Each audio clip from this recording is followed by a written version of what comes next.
Hello foodie flavour रूपा থেকে আমি রূপা সেনগুপ্ত। আজ বানাবো গুজিয়া।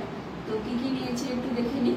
গুজিয়া বানানোর জন্য এখানে এক বাটির থেকে একটু কম আমুল স্প্রেড মিল্ক পাউডার নিয়েছি, ছোট বাটির হাফ বাটি চিনি, দুটো এলাচ,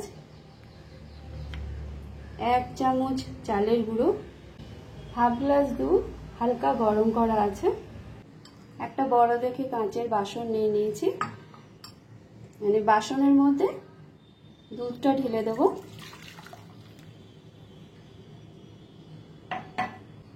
এখন এই দুধের মধ্যে মিল্ক পাউডারটা ঢেলে দিচ্ছি। ঢেলে দিয়ে দুধে ভালো করে গুলে নেব মিল্ক পাউডার। এটা আমরা কড়াতেও করতে পারি, আমি এখানে করে নিচ্ছি সুবিধা হবে বলে, আর সুবিধা হবে আর তাড়াতাড়ি হবে। ভালো করে গোলা হয়ে গেছে, একটাও দানা বা লাম্পস নেই।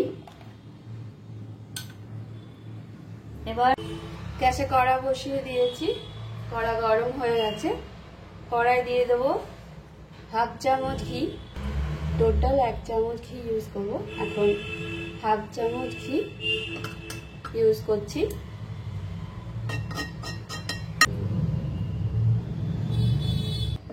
ঘি মেল্ট হয়ে গেছে, এখন দিয়ে দেবো দুধে মিল্ক পাউডার গুলে রেখেছিলাম, এই দুধটা দিয়ে দিচ্ছি।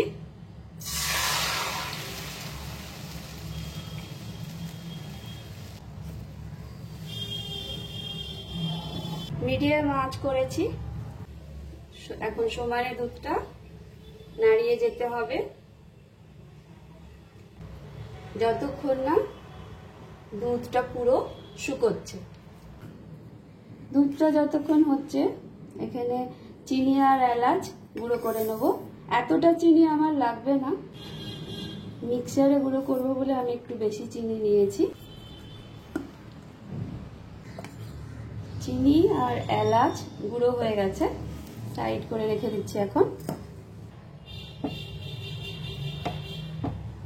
এদিকে দুধ অনেকটাই শুকিয়ে গেছে, আর একটু শুকোলে চিনি দিয়ে দেবো। সমানে নাড়িয়ে যেতে হবে, না হলে নিচে লেগে যাওয়ার সম্ভাবনা থাকে। যখন আমরা নাড়াচ্ছি তখন একটু নিচের দিকে চাপ দিয়ে নাড়াতে হবে। অনেকটা শুকিয়ে গেছে, এখন 2 চামচ চিনি দিয়ে দিলাম।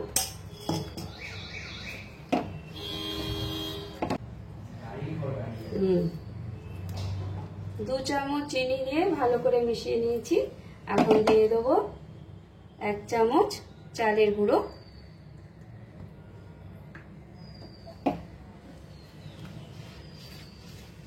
চালের গুঁড়ো দিয়েও ভালো করে মিশিয়ে নেব।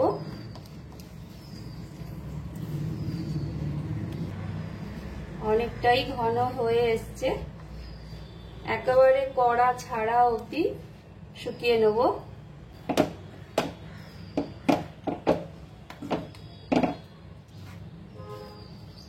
এই চালের গুঁড়োটা দিলে একেবারে দোকানের মতন শক্ত তৈরি হবে।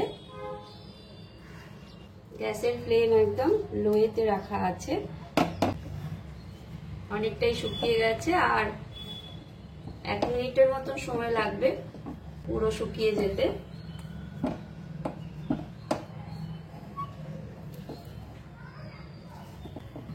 এই সময় দিয়ে দিচ্ছি আরো হাফ চামচ ঘি।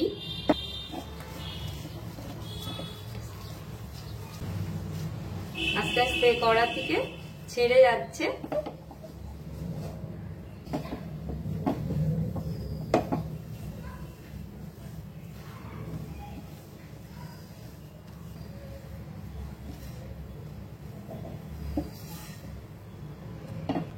একেবারে কড়া থেকে ছেড়ে গেছে, এখন নামিয়ে নেব। একটা স্টিলের থালা নিয়ে নিয়েছি, একটু ঘি মাখিয়ে নেব।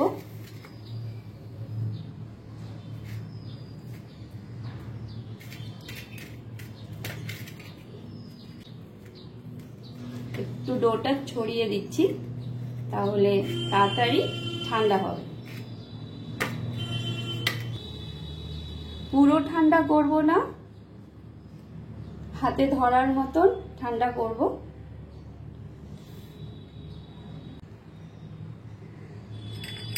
অনেকটা ঠান্ডা হয়ে গেছে, হাতে একটু ঘি লাগিয়ে নিলাম। এখন একটু আটা মাখার মতন একটু মেখে নেব। একেবারে ঠান্ডা করলে চলবে না, হালকা একটু গরম থাকতে থাকতেই সব করতে হবে। হয়ে গেছে। এবার এখান থেকে ছোট ছোট নেচির মতো নিয়ে হাতের তালুর সাহায্যে গোল করে তারপরে করব লম্বা। লম্বা করে এইভাবে দু পাশটা এরকম চেপে দেবো। হয়ে গেল গুজিয়া।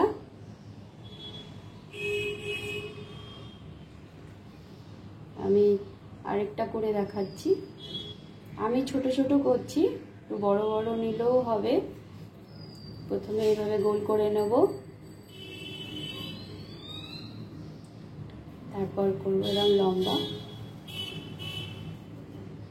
এইভাবে করে দু পাশটা এইভাবে হালকা করে চেপে দেবো।